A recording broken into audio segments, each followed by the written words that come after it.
Hello, I'm the Nostalgia Critic. I remember it so you don't have to. This is a tale about the ship of dreams, about a young boy and a young girl who fall in love but are torn apart by their social class. And only at the height of their emotional commitment does the ship meet with disaster. Wait, no, that's James Cameron's highest grossing film of all time, Titanic. My mistake. This is a tale about a ship of dreams, about a young boy and a young girl who fall in love but are torn apart by their social class. And only at the height of their emotional commitment does the ship meet with disaster. This is the story of Titanic, the animated musical. Hold me, never let me go. Now, before you say anything, let me answer your very first question. Yes, this is real. Some Italian fart over in Italy decided he wanted to tell his version of how he saw the Titanic, which of course is completely different from that other little independent film that came out just a few years earlier. This charming little version has talking geese, Mexican mice, and, I'm really not kidding here, a rapping dog. I swear to God that is true. A rapping dog.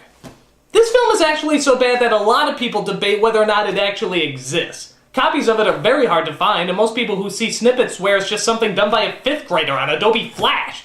But here's the DVD to prove it. Titanic. As it says on the back, how they embark on the real adventures of the Titanic. Oh yeah, because all the other stories you've heard weren't the least bit exciting or credible, were they? No. This is the exciting version with what really historically happened on the Titanic. With Mexican mice and a rapping dog. Hello! Be afraid, my fellow viewers. Be very, very afraid. Let's dive in. No pun intended. So the film is actually called Titanic, the legend goes on. Yeah, because that doesn't sound at all like another person's song, does it? As the film surprisingly skips ahead a tad to show the actual sinking of the damn ship. Well, way to give away the ending. You can probably tell from this opening that the animation isn't all that spectacular. I mean, you have one of the greatest disasters of all time happening, and what do they focus on? The people rowing!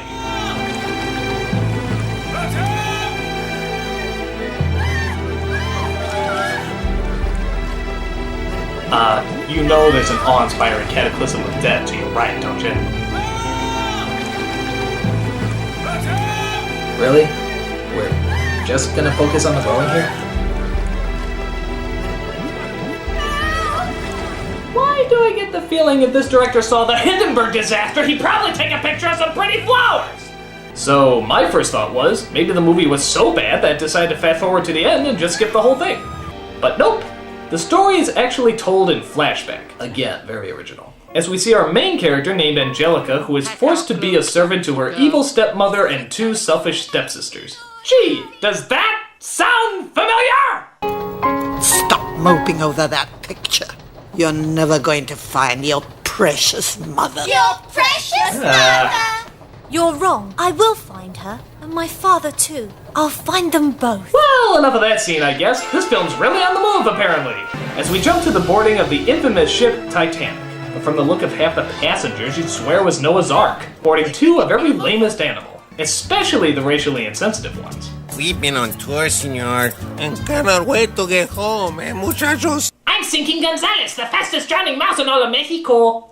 So we see Angelica with her evil stepfamily as she holds hope that one day she'll find her long-lost mother. Maybe even, I don't know, on the stinking ship. You didn't pack our clothes properly, you clumsy girl. Pick up those bits of broken china at once. What the hell? They actually break stuff for her to pick up?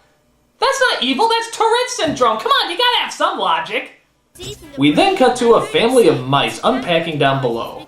When did this movie turn into an American fail?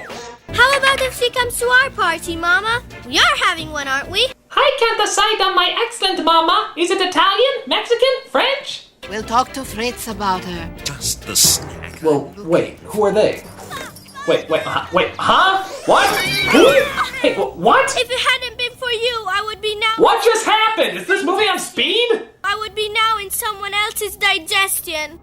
You know there's something you should know, so I'm gonna tell you so. Oh God, this is it. Working all day, now it's time to unwind. Kick back, relax, take a look. Wait. if we're gonna go through this, I want to be prepared. Alright, continue. I'll be busting the moves and I'll be busting the rhymes. We'll be busting up laughing cause it's party time. Wait! Sorry, this isn't gonna do it. Okay. Party time, it's party time. Everybody's feeling fine cause it's party time. Wait! Sorry, I need something a little bit more potent.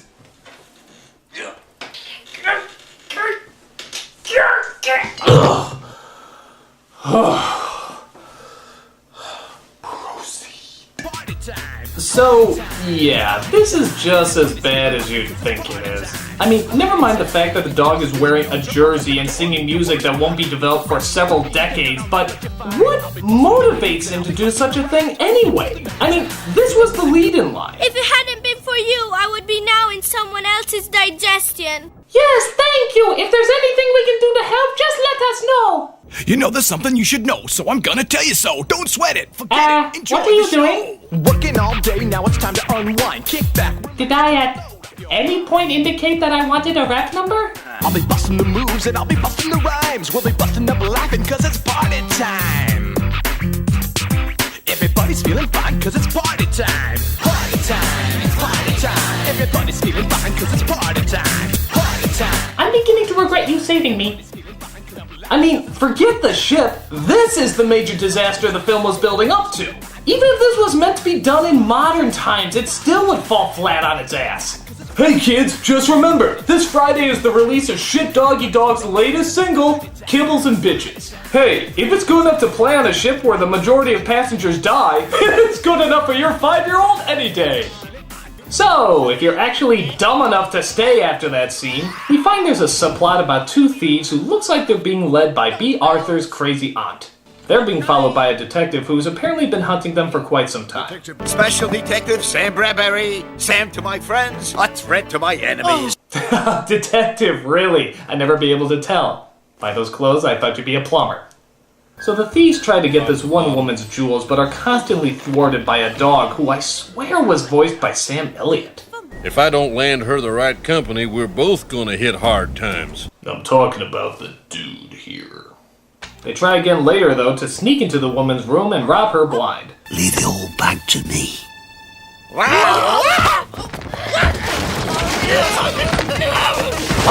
Huh? Well, why is there... Who? Wait, what? Where did... Who? Wait, what? Huh? What is going on? Can this movie just pick a scene and develop it? It's like a comedy of errors, except they forgot to tell us what the errors are. After that, we jump to yet another subplot about a rich teenage boy named William, who's traveling with his... You mustn't dwell on her, Nanny. Nanny? Isn't he a little old to be having a nanny? I mean, what age does he have puberty? 35? Relax. Who knows what's around the corner? I dream of my first building going up in America. By God, I'm so delightfully bland. I wonder if my little girl has had a proper education. Expect I'll never know. Oh, how about that? She lost a daughter years ago. Gee, I do wonder how this is all gonna end. It's just throwing me on so many loops. He goes outside to do blandish things when he bumps into Angelica. From there, it's contrived love at first sight. I bet you look ravishing in this. It's not mine.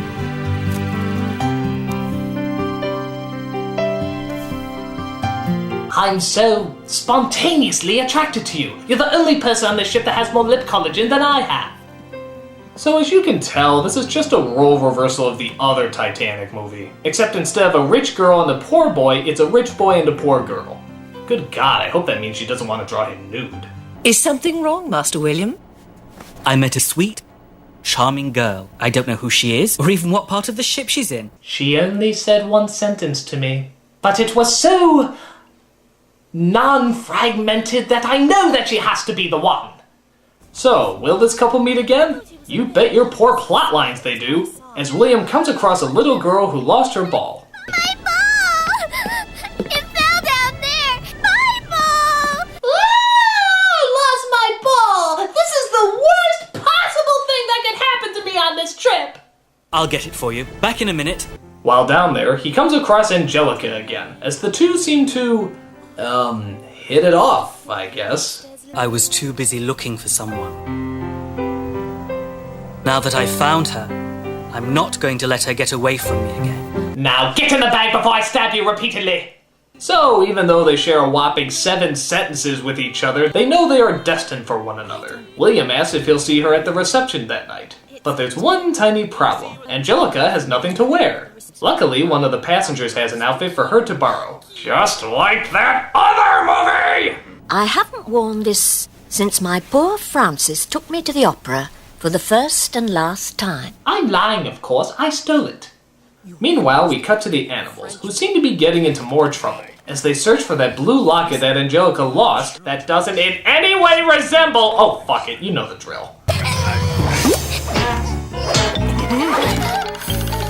It's incredible how much these animals have no defining character. In fact, they barely even talk. They just make random grunts and sounds half the time.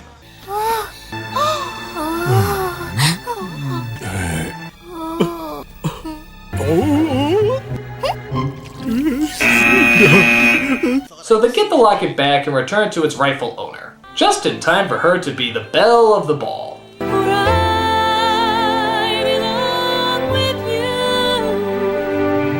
For some reason, they have a flashback to all the times they've been together. Yeah, all 2 of them. So as you can imagine, there's not much to really show in this flashback. In fact, aren't we already in a flashback? Did Angelica, while rowing on the boat, suddenly flash back to William's flashback while she was flashing back? It's like this movie has ADD. Didn't the animators have any Ritalin? I've been waiting all my life for a moment as happy as this. No, you know nothing about me. The first sensible thing said in this movie. Nothing you could tell me could prevent me from loving you. I'm a man. Whoop, gotta go. And please don't ask me where my green gloves went. I'm sure they'll just magically appear in the next scene. Angelica! Oh, there they are. So the animals go back down below to celebrate the fact that there's nothing to celebrate. If you're feeling blue stuff, there's something that you can do stuff. Dust off your dancing shoes stuff, and we'll fiesta with mucho gusto. Same old thing, day in, day out. You're looking for something new stuff. You rack your brain to try and figure out what could you possibly do stuff. Lo tan dicho, this plot is muy stupido. It makes absolute no sense. This song is muy racisto. Arriba! Join the party. We don't take food from strangers. Stupid dog. What am I saying? You look more like a bat. So, I know what you're thinking. What's taking that iceberg so long anyway? There's an iceberg right in our path. Ah, there it is. Just pray to God it doesn't have a song to sing too. So the ship starts sinking, as this constant use of the same scenes played over and over indicates, as the brave, fearless crew tries to get rid of all the water with buckets. Are you fucking serious? Even Gilligan wouldn't do something so stupid. Look at this. They're not even throwing the water overboard. They're just throwing it at the ship. What the hell? Hey everybody, it's a splash pipe! Oh, I'm gonna get you wet, come on! You're gonna get splashy splashy! So William goes down to the lower quarters to get his beloved Angelica. But as we all know from history, the third-class passengers are trapped down below, unable to escape. Oh, that's nice! You just ripped through pure metal like it was a waffle. So the two are reunited as they try to get out on one of the lifeboats. All right, women and children only. Go on, we'll be together again soon, I promise. I might be a little deadish when you see me. I hope that doesn't bother you. So Angelica manages to get off on one of the lifeboats as she watches in horror the sinking of innocent humanity. But at least they're not above inserting a little humor into this situation. Those horrible creatures are making faces at me! Well, maybe you're bothering them. Sit over here. Hilarious! Makes me totally forget that hundreds of people are drowning and freezing to death. This is the funny, horrendous sinking movie. So we cut back to the Titanic as we see young William starting to break a window. Why is he doing that? We saw clearly before there's a door he can exit out of. Maybe he just hates poorly constructed glasswork. How dare they use casement window designs? It's so last century! So William escapes the evil window as he grabs a small child to protect while the ship finally sinks into the abyss. And just how bad is this horrible sight? It actually makes the Dalmatians cry. No! Not the Dalmatians! I'll take the deaths of all the men, women, and children, but a single tear down a puppy dog's face? That's simply too much!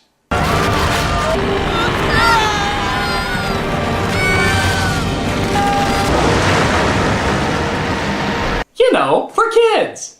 Help! There's a child here! Ah, yes, because as history clearly tells us, all the lifeboats came back to rescue the passengers. God, this is so educational. Hang on, we gotta save him too! Good lord, the movie's trying to drag him down with it! But there is some good news on this maiden voyage of death. It turns out that Angelica has finally found her real mother. On the same fucking boat within the same fucking ship. What are the odds? I hope you understand that neither I nor your father wanted to give you up. I never thought you'd abandoned me. You just leave me behind with no way to contact or locate you for the rest of my life. That's what a real mother would do. But what about poor William? Did he survive the fatal sinking? It looks like someone in the water. There's a body out there. Please try to get nearer. It's not him. Move along, leave him for the fishies. Well, at least the animals made it out alive. Good, the survivors are gonna need something to eat on their way back to shore.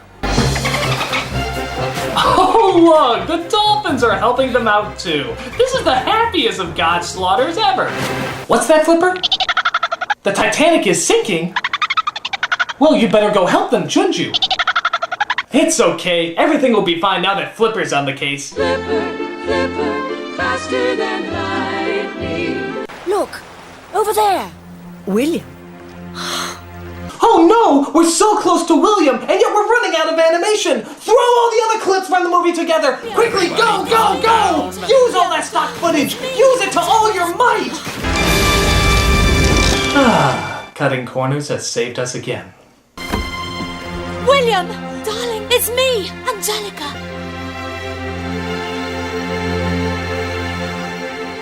Ah! She's turned into a Rorschach test! Hello. Sorry I took so long. So William and Angelica get back together as they kiss in front of the sunrise. Oh, how charming. Wait a minute, where are you going? The movie isn't over yet. Don't you want to know what happened to everybody? I kind of assumed they drowned. Hortense and Bernice marry Kirk and Dirk, who are gloatingly thinking they got it made. And here we have the ecstatic newlyweds Angelica and William, together with Mother Nanny Jenny, Victoria, and the grandchildren, and the Dalmatians and their children. Well, here's hoping they'll all live happily ever after. See you soon. Happily ever after? What the hell's wrong with you? This isn't a postcard, it's the sinking of the fucking Titanic! If you wanted to be really faithful, you would have said, Kirk and Dirk got married to the evil stepsisters. William and Angelica married as well as adopted the two Dalmatians, and over 1,500 people died in one of the world's largest and most tragic disasters. See you soon! Where did this movie come from? What idiotic brain mash could so effectively miss the tragic center of the Titanic disaster? My guess is somebody just saw the James Cameron blockbuster and didn't realize it was based on a real tragic event. They probably just thought it was a fairy tale. So they put their half-assed version together thinking to themselves, you know what this collection of human misery needs? A rapping dog. There's a reason so many people don't believe this movie exists, because quite frankly, we don't want to believe it exists. It's so horrible that we as human beings don't want to believe that we created it. And with the help of Mr. Alcohol here, I might just be able to make that dream come true. I'm the Nostalgia Critic, I remember it, so you don't have to. Oh, yes, destroy that memory. Hold me, never let me go. Wait a minute, where are you going? The movie isn't over yet. Right you are, you little obnoxious bastard. Hello, I'm the Nostalgia Critic. I remember it so you don't have to. You know, I love cards, but Sometimes they're just so boring to look at. What with all those hearts, spades, clubs, and diamonds? Why not get some cards that actually have some pictures on them? No, not those cards. Yet. I'm talking about Geek Fight, Angry Video Game Nerd versus Nostalgia Critic. As you can see, these are some pretty kick-ass cards with some pretty kick-ass artwork. A lot of artists worked hard on these drawings, and you can see their effort really shows. There's also a lot of creativity put into them too. I mean, look at this, you got the evil Teddy Ruxpin, Chester A. Bum, even Aztec Guy somehow made it into the deck, including his weird-ass creation of hamster jelly. I don't know how the hell they drew that, but they did, and it's pretty damn cool. The only real problem I have is the Angry Video Game Nerd cards. I mean, look at him. He almost looks respectable. What a completely flawed misrepresentation. But the Critic cards are great, making me look strong, masculine, and incredibly well endowed. Did I say that out loud? Well, anyway, you can buy them for $7 plus shipping. That's a pretty damn good deal. Purchases can be made at divingdragongames.com/shop. Just go there and pick up a copy for yourself. Now, I know what a lot of you are thinking. What the hell is he gonna put his face on next? Only time will tell, my friends. Only time will tell. I'm the Nostalgia Critic. I remember it so you don't have to.